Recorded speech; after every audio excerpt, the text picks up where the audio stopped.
बोले चलिए मार मार भगा दिया नाचे गावा नहीं जेबा नहीं अगर नाचे गावा ना जेबा ये बताओ मार तो हर कैसे सर के भाई क्या लगावा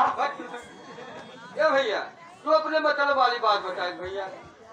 देखा भाई तू सबका बस नाच बजावा था सही बात है अब हमारे मन कहा भाई के अरे हमको गवाही है गवाही क्या हाँ यार क्या भैया तोहरे कुत्तान मारवा तू छे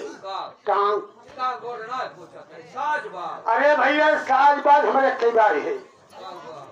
लेकिन हमें तू ही गुड़बा तू कौन गोड़बा यह हरवा बुकन और यह रखत पियासी ये तो हमें दे अरे भाई हमारे साथ पे नचबा तुम्हें का हुआ तीन चीज कौन पहले नंबर जोड़ी वो का हमद भाई का होए हम जब ससुरारी भाई हो के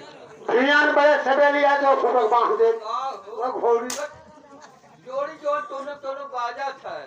हाँ दूसरा नंबर ढोलक होटल अरे यार ढोलक तो बम के बाद वो वाली तीसरा नंबर हारमोनियम वो कहा जावा यार वो कहाँ है जल्दी हटावा कहाँ है से खानिए में आधा पानी मारिए तू कैसे हो जे का पकड़ भी मानी होत रही आओ यार वह हारमोनियम जो गाने स्वर बचाओ कहा कुछ चाहबो करे तब तो बनारसी बोलावे बड़ा नहीं ए भैया बनारसी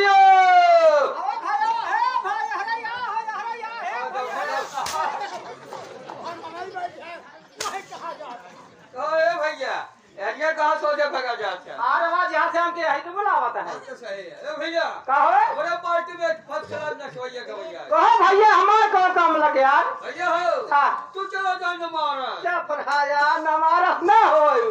अनारस है यार सही कहा जान जे तुझे पढ़ा लिखा है ए भैया पढ़े के लाए है यार ना पढ़े लिखे है केहू पढ़ा लिखा माने पूछ ले पूछ ले पूछा ए भैया मालिका काहो आज और हरिया मिले तो शहरवत का नाम है ओकर नाम है बनारसपुर रह गया सब ना जानता पढ़ा लिख दिए हैं बनारसपुर